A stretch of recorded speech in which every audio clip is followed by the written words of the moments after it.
ಜ್ಞಾನವನ್ನು ಕೊಡೋನು, ನಮ್ಮ ಕಣ್ಣನ್ನು ತೆಗೆಸ್ತಕ್ಕಂಥವನು ನಾರದ. ವ್ಯಾಸ ಮುನಿಯಿಂದ ಹತ್ತಿರಕ್ಕೆ ಬಂದು ಆ ಮಹಾನುಭಾವ ಹೇಳ್ತಾನೆ, ವ್ಯಾಸ, ನೀನು ಮಾಡಬಾರ್ದಾಗಿರ್ತಕ್ಕಂಥದ್ದು ಎಲ್ಲ ಮಾಡಿದೀಯ, ಎಲ್ಲ ವೇದಗಳನ್ನು ಮಾಡಿದೀಯ, ಇನ್ನೇನು ಮಾಡಬೇಕು?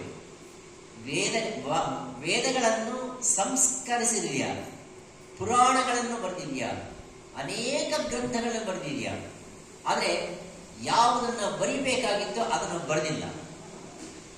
ಅದು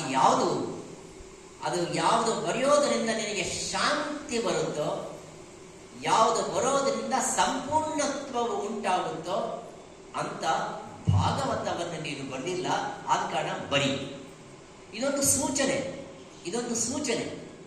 ಆ ಭಾಗವತದಲ್ಲಿ ಏನಂಥ ಸಂಪೂರ್ಣವಾಗಿ ಅದು ಆ ಸಂಪೂರ್ಣತ್ವವನ್ನು ತರತಕ್ಕಂಥ ವಿಷಯ ಏನಿದೆ ಅಲ್ಲಿ ಅಂದರೆ, ಅದರಲ್ಲಿ ಎರಡು ಪ್ರಮುಖವಾಗಿರ್ತಕ್ಕಂಥ ವಿಷಯ ಇದೆ.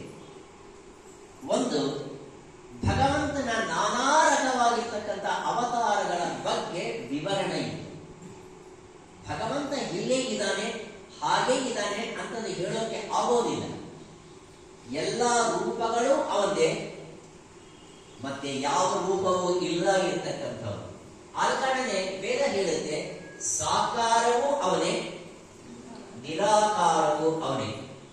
ನಿರಾಕಾರವಾಗಿರ್ತಕ್ಕಂಥ ಆ ಭಗವತ್ ಚೈತನ್ಯ ಶಕ್ತಿ ಯಾವ ರೂಪವನ್ನು ತಾಳಬಹುದು, ಎಲ್ಲಿ ಬೇಕಾದರೂ ಹುಟ್ಟಬಹುದು, ಯಾವ ರೀತಿಯಾಗಿರ್ತಕ್ಕಂಥ ಸಂಸ್ಕಾರ ಬೇಕಾದರೂ ಅದು ಮಾಡಬಹುದು. ಸಂಹಾರ ಮಾಡಿ